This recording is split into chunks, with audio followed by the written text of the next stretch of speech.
So good morning. It's 8 o'clock and we're at the intersection where faith, community, and civic leaders have been coming together for over 3 years. I can't even believe this, but here we are again. So it's good to see you all this morning on the first day of Fiesta. And That's right. What? That's right. It is. I looked a little bit, and I confess I could not find a Fiesta medal in my house. Wow! Don't let that word out too far, but I was like, I surely have one I can put on, you know. But the number one, I don't know if you heard, but the number one best or whatever they call it medal, I don't know who judges that, but comes from Grace Lutheran Church. They were the winner this year. And it looks kind of like a playing card, you know, the ones where like the jack or the queen has a diagonal through it, and there's the two faces, and it's entitled Sinner and Saint. So it's pretty cool. We're going to wait about 5 minutes to get as many people in this Zoom room with us together. Are there any announcements? I think that Bill's going to tell us a little bit more about May 8th and the Mental Health Day with Sacred.org. Let's see, Mignon, you had your hand up. Did you want to go first? Oh, Mignon, go. So I'm putting it in the chat. On April the 27th and 28th, there will be a health and wellness fair. It's put on by Women's Educational and Healing Retreat with Dr. Claudia Anderson Copeland. And this year they asked to partner with Antioch. So a mini fair is on Saturday and the big fair is on Sunday. Everything is free. There are mammogram vouchers. There's a dental bus will be there doing checkups, x-rays. There will be heart screenings. There will be AC1 checks. There will be mental health care there. So I'm going to put the information in the chat, but you must register. Not must. We're encouraging registering because food is going to be there and we want to be able to pay for the food. I mean, we want to be able to have enough food. But everything is free. And this is probably their 5th year of doing this event. And the first time they partnered with a church on the East Side. So it's called Wellness Promotion. Please come out and let people know everything is free on site. Dr. Stribling will be there if you need your feet checked, eye exams, hearing, everything. So please come out. Wow. And wouldn't that be great too, if we were able to, you know, move that around? The geography. That's amazing. That's amazing. Doug, your hand is up. Thank you, Mignon. Thank you. A quick announcement. We'll be sending out a save the date for May the 10th for to celebrate the annual Mental Health Awareness Day. That'll be a county NAMI event with hosted at St. Philip's College. And you'll be getting an announcement, but this is a chance where, you know, people from across the community and especially in the mental health world can come together and for Mental Health Awareness Day. So an announcement will be coming out probably early next week. May the 10th, St. Philip's College, 11 o'clock. And you're going to put that in chat as well. Okay. And Bill. So May 8th is a Mental Health Resourcing Day in San Antonio. We'll think of it as the warm-up event to Mental Health Awareness Day that on May 10th. So we I'm the opening act. So the what we're doing is we're doing a half-day symposium on how to find mental health resources. And so we've invited we're going to have 3 panel discussions. The event's going to run from 8 to noon. We're going to have 3 panel discussions. The first one will be focused on resources available to youth. We're going to have a family service panelist, a communities and schools panelist, and a panelist from Alamo colleges. So we'll be talking about resourcing and how to find resources for youth all the way through college age. The second panel will be around the community and faith community programs and how those communities are building, resourcing and programs to walk along people with mental health challenges. That will feature Bridges to Care, Nuria and Dr. Ilma Alexander as Bridges to Care cohort, and we're going to have a peer support, mental health peer support individual from Formed Community will come and talk about. So we'll have a faith community and a community based. So it's going to be great. And then Anne's going to wrap it up with a community conversation about what are we going to do now that we have this information. So the whole focus of the event will be on how do you in your practice, whatever you're doing, encountering people around you and your neighbors and the people in your community, how do you help them navigate into mental health resources, and how do you become aware of what's out there, and so forth. So it's all about Mental Health Resourcing Day, and we're going to have a great event. It's going to be at the Neighborhood Place over on the west side. And I want to call out a couple of our sponsors. The Center for Healthcare Services Foundation is supporting the event, and as is Zachary Construction, who has begun to use Sacred as part of their employee assistance program. So we're very excited to have those two come on as sponsors, along with the Department of Human Services, with Anne's group, and NAMI and Family Service and all the other folks I've mentioned. So it's going to be very excited. There's already 50 people signed up. We're gonna we can hold about 120 in the room, and I promise there will be breakfast tacos and coffee. So I hope you all come. I'll put a link to register in the chat, and share this link with anyone. We'll be free to attend, and we'll welcome anyone who has an interest in learning how to help their friends and neighbors and community members with finding mental health resources.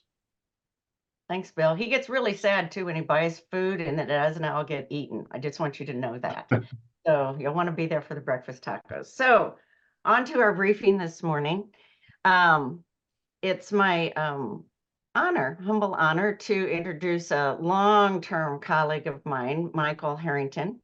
He and I co-coordinated the Gang Summit 30 years ago together, and he has continued to do youth work from Seattle, but across the country, and is coming back to his stomping grounds of San Antonio and is starting to do some community organizing here. I wanted to ask folks, either in your reactions or if I can actually see you, who on this screen,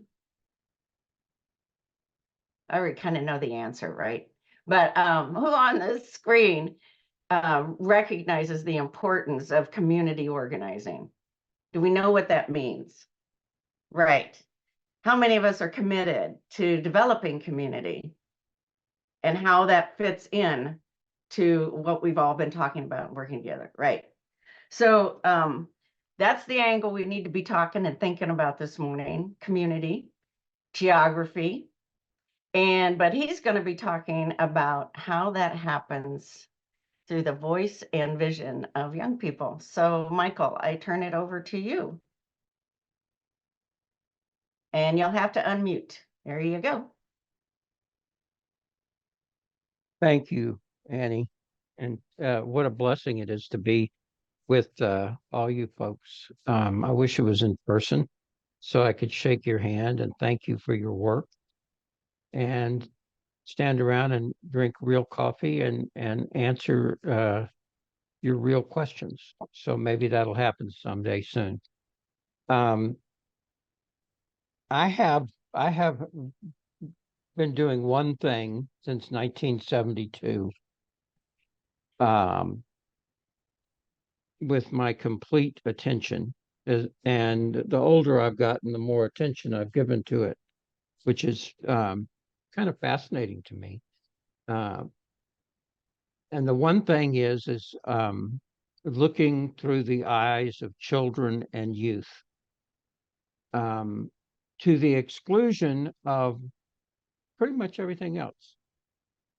I don't know if you would call me an organizer or a creator of models or practitioner, but I think I would call myself a person who stands on a soapbox and talks about the same thing as loudly as I can anywhere I go.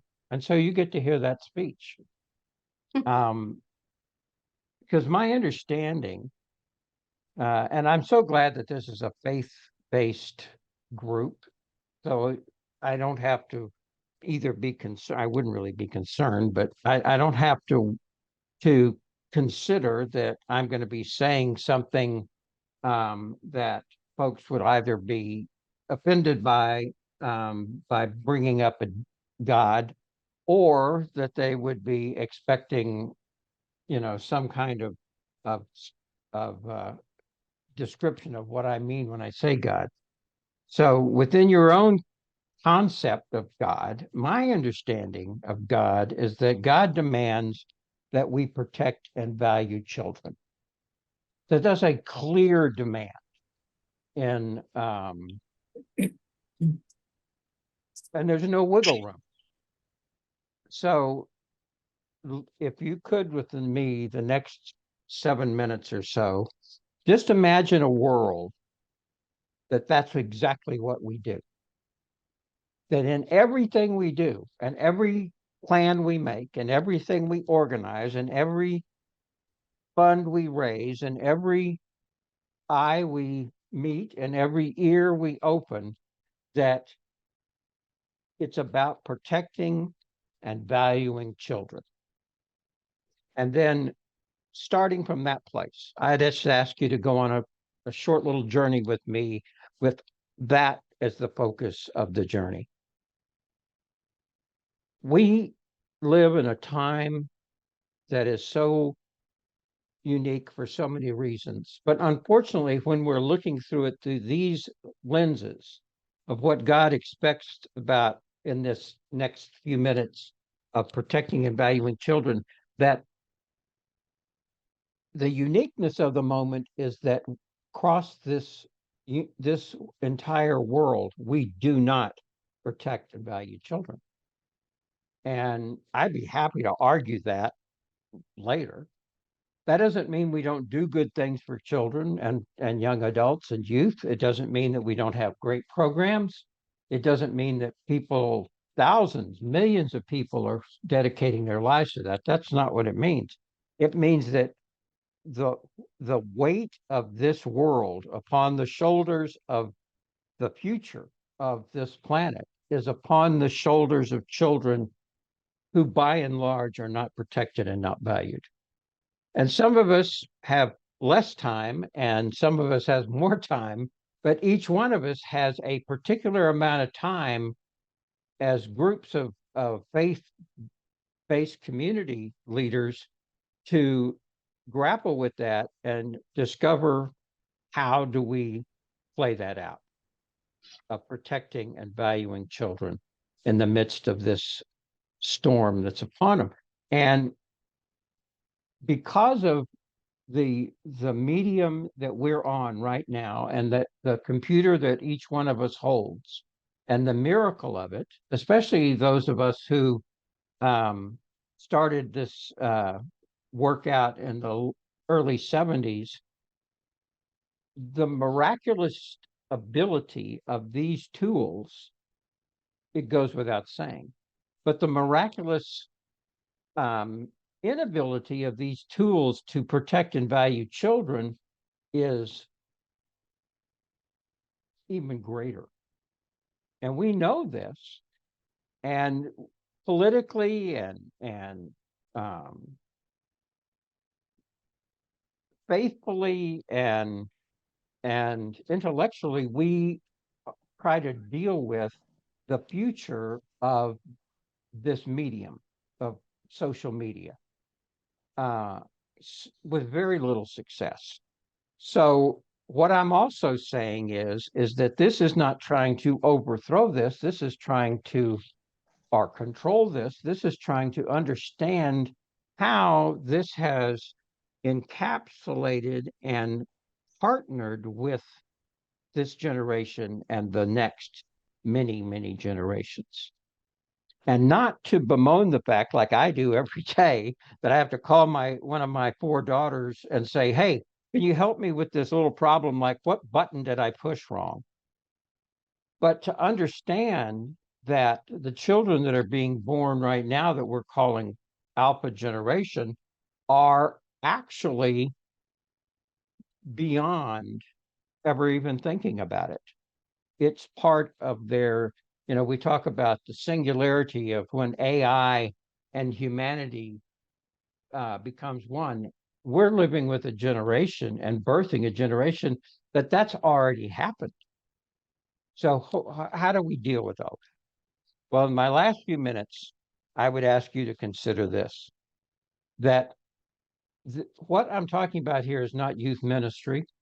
I'm not talking about youth clubs or projects. This isn't about all the wonderful projects out there that are going on or the ones that are planned. This isn't talking about, the trauma or dealing with the enormous void in mental health that children and young adults and youth face. This is talking about the creation of King's concept of the beloved community, and that the beloved community in the understanding of the 20th and even now into the 21st century does not reach out to children and youth and young adults. And they have made that very clear. Doesn't matter what denomination or non-denomination you are.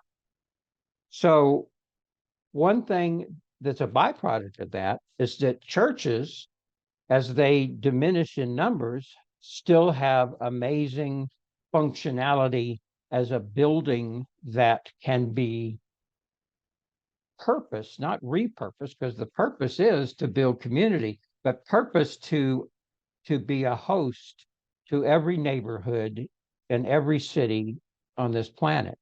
And that the hosting would be to dedicate a place in that church where the kids in that neighborhood can gather once a week, 52 weeks out of the year, and have a space to become a community within themselves without the direction of our leading them down some path, but with us creating the space for them to have a liberating voice and value and vision, and that our job as good elders is to resource and cover them so that this can happen.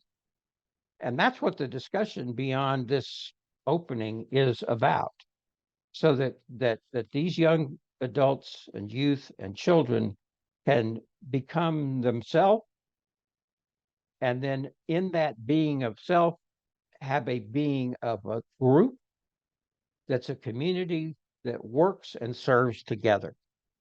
And I'll end with this, and it's from the life of Samuel when he was 12 years old, that it was pointed out that when priests and leaders are faithless and people are careless and unforgiving, that God's voice will sound from the humble lips of children. And so we're going to, at the Lutheran Church of the Good Shepherd, we've been offered their space and place and blessing. And sometime, hopefully by summer or summer's end, launch the first international youth liberation movement gathering. And I'm happy to answer any questions. And thank you for letting me bend your ear. So the one thing, Michael, that I'm hearing under all of that, it's relational. That's what I'm hearing. Yeah? Certainly. Recording in progress. Can you say more about that? How are those relationships formed? So there's this gathering, 52 weeks a year, to a spot, but how do you get them there to the spot? Because I think one First- of the, within faith communities, that especially in current times, one of the struggles is getting young people to come into a congregational setting. But it's not youth ministry. So how is this different? How do you get young people to come into a location once a Well, you week? do something that's counterintuitive to social media. You take a group of young people, young adults, and spend a few days with them finding out their voice and their values and their vision and explaining what this gathering is, and then giving them materials to go knock on 3,000 doors. Paul Purikawa, who's on this call, could tell his story of how he became the charter member at a charter member and leader at Abiding Presence Lutheran Church because of a man on a motorcycle who went to 3,000 doors. And on opening day of his first meeting, there were about 300 people there. So it's a going out into the community. And showing up at the door and inviting people. And then who Inviting does it? parents. Well, I had this wonderful conversation with another person on this call named Don Larson. And his young people that are missionaries have, and it's not necessary that his group will do it, but the inspiration is that these young adults are required to spend 10 hours a week not doing their mission for the Church of Latter-day Saints, but that they, in the name of the LDS and then in the name of their faith, they go and do community service outside of being missionaries. So the model that they have is that they actually go into neighborhoods. The ideal is to have a couple of young adults from that neighborhood or from the high schools or colleges from that neighborhood as these ambassadors who go knock door to door. So it's young people who go out into the community and invite other young people into that gathering spot. And how do you start the conversation then? You're talking about being with them, and how do you begin? Well, if I read you right, what are you talking about? How do you begin either this event that they're coming to, or how do you begin a gathering? How do you start talking to the young people who are gathered together? Well, in every group, there's somebody who is, I've found, and there's people that can talk to young people, and young people know that they're reverse listening and loved.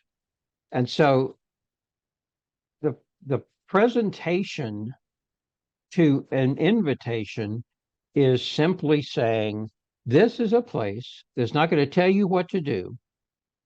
It's going to give you every opportunity out there to see everything you can that you want to do. And we'll continue to ask you what you want to do, and then we'll work with you to supply those needs. And we will give you this living room as yours to meet once a week, have a meal that's provided by volunteers. And, it's not for meetings so we can go bowling. We can go bowling if you want, but not for that meeting. It's not a meeting to just, talk about boyfriends or girlfriends or the things that we talk about on social media. This is a chance for you to sit side by side and across the couch to couch, floor sitting to floor sitting with people your age about your future. And I have yet to meet a group of young people who don't even, that might be a gathering of strangers who don't want to talk about that. So And that's where it begins. That's where it begins. Uh-huh. Having those And it conversations. seems really simple because it is. What's hard is getting the good ancestors to sustain it. That's hard. Does anybody have a question or a thought they want to interject? And then we're going to take a pause.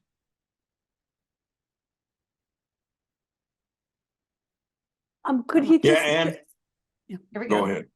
Go ahead. could you just say what you mean by the good ancestors to sustain it, please? Sure. Everybody on this call is a good ancestor.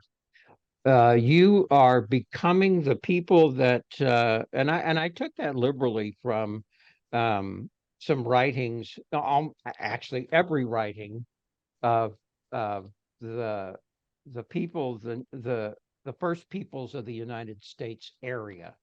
It's an Aboriginal Native American concept that our job as we age into our life is to see how we can assure that 7 generations from now, those children will be surrounded by as much goodness and blessing as we have created. So today, the work I do is not for me or the things for today. The things I work for today are for 7 generations from now. Mm-hmm. And Yeah, that's the idea of a good ancestor.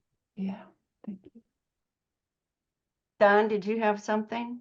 Sure. I was just going to add that, as we think about working with youth, and our church spends a lot of energy working with youth. And the biggest challenge we face with youth is giving them the opportunity to take ownership of their futures, right? And they get told what to do quite often, but when we give them the opportunity to say, what is it that you really want to accomplish, or what is it that is the challenge that is facing you, and then we guide them to the right answer, not direct them, but guide them to the right answer, we find that as we empower them, they become better citizens and they recognize the power that they have within them. And so this concept of creating a safe place for youth to really work only works as we continue to ancestor them, right? Be their ancestors, or to guide them and help them to recognize that they have some control over where they go and what they do, in as much as they use that positively.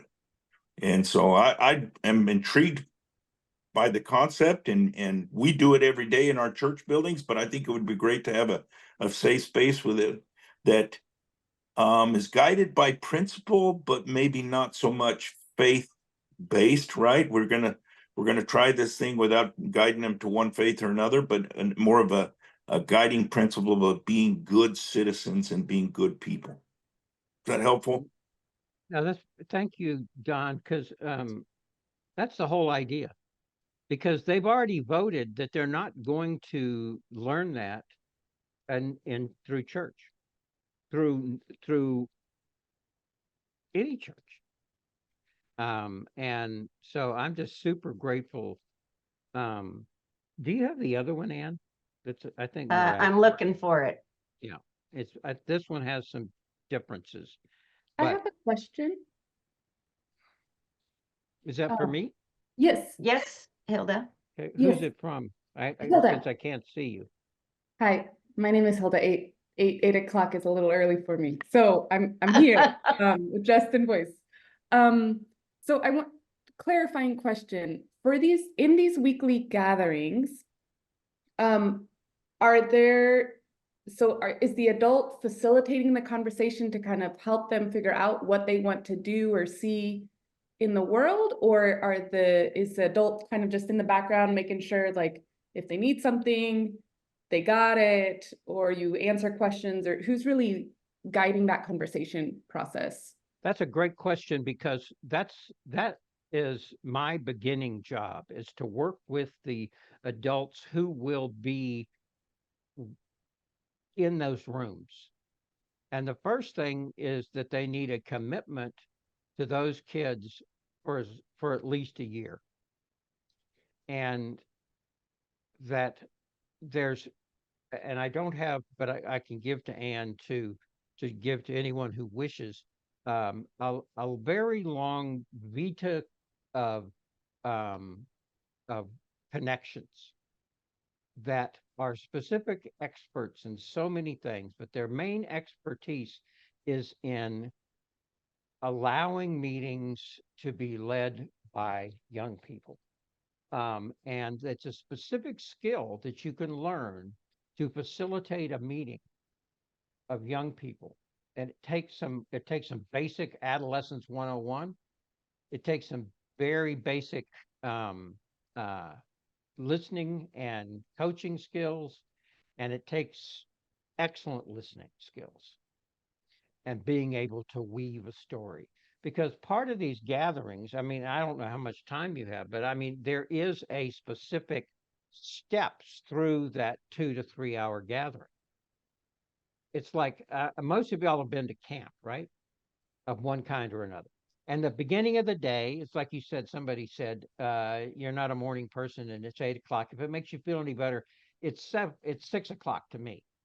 And I haven't had any coffee yet. So I'm usually happier than this. But I am happy to see you. The curriculum of camp is simple. You wake up, you eat something, and then you do something. But what happens at the end of the day, after you're exhausted that's why Sundays are such good gathering days with young people, because most of the extracurricular stuff's done. They don't want to go to school the next day. And as my mom used to say when she put food on the table, well, now that I have your attention. So using the around the campfire is when it all comes together. And so we have it in each and every one of us to be able to sit around a campfire and tell stories and listen to stories and let the spirit flow. That's what's life-changing about camp. That's also what's life-changing about mission trips and service work and any kind of work that a group of kids have done together, is to unpack it. And I have lots of unpacking stories, but I hope that helps. Yes, thank you. Thank I you. want to take a brief pause here. We always do our briefings, the kind of the meat of what we're talking about each day between 8 and 8:30. I've already put into chat. Thanks for being here if you need to jump off. Next Thursday, we're going to be hearing about somebody's master's thesis on the environment and faith community. And so I hope you come back and join us next week to hear that. We'll keep posting it and sharing with you, and you'll get your usual weekly notification. And so we'll hopefully see you again next week at the intersection. We're going to stay on until 8:45 for further questions, comments, thoughts. So I hand it over to you, everyone. That's to you, I mean. Other thoughts and questions? These are good ones.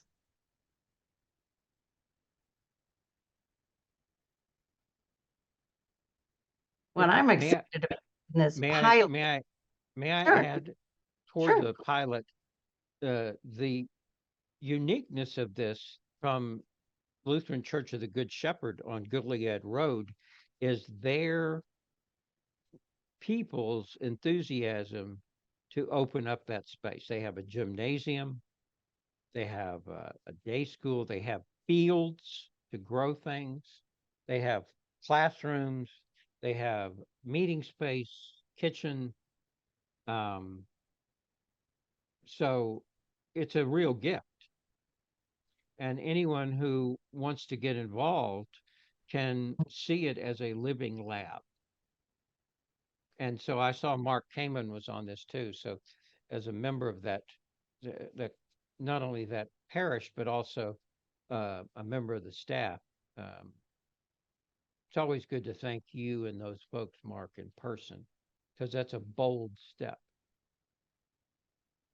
It's a big gift.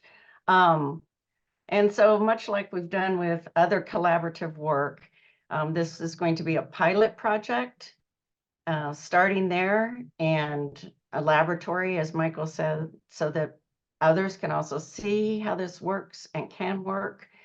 And similar to NAMI Bridges to Care and the different cohorts that we have geographically around our city, the plan is to, with this pilot, to strike a fire, right, across the city so that there could be at least one gathering point like that in all of the council districts.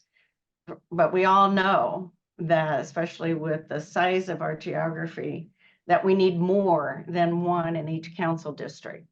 So, well, it's planned to plant in many places around the city. So if you start to imagine that that might be something that could happen at your organization or some space that already exists, or through a faith facility, that's a possibility. Michael, you live in Seattle, and I know you're planning to move here. Would you be available to talk to congregations or organizations about this? I was going to say that. I make myself available to anybody who is interested in this for their neighborhood. Because in every neighborhood I'm talking about, there's 3,000 children. Hmm. And just do the math in your head of how many of them need this. So yes, and I would do this every day until we run out of churches to talk to, or community centers, or whatever. It's an open invitation, and as long as I'm in Seattle, I have the advantage of being 2 hours earlier, something. 2 hours different. Yeah, when it's 8 here, it's 6 there. I know that. I was kind of hoping that Beverly Watts Davis would be here, because she and I have had a conversation about it. And she's really thinking and wondering and hoping that one gathering place like this could be like at the Claude Black Center. What if it was that? And so she's thinking, you know, Beverly does that. She thinks and puts ideas together. Any more thoughts and questions for this morning? Maybe Michael or I can drum it up here. I'll get your email address and put it in chat for people. Sure. You can give them my phone number as well.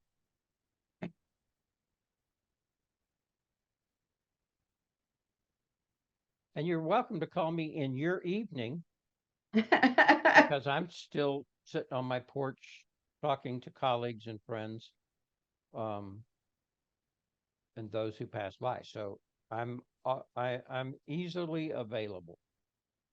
Okay. Well, thank you for spending time with us today, Michael. And I hope to see all of you next Thursday at the intersection.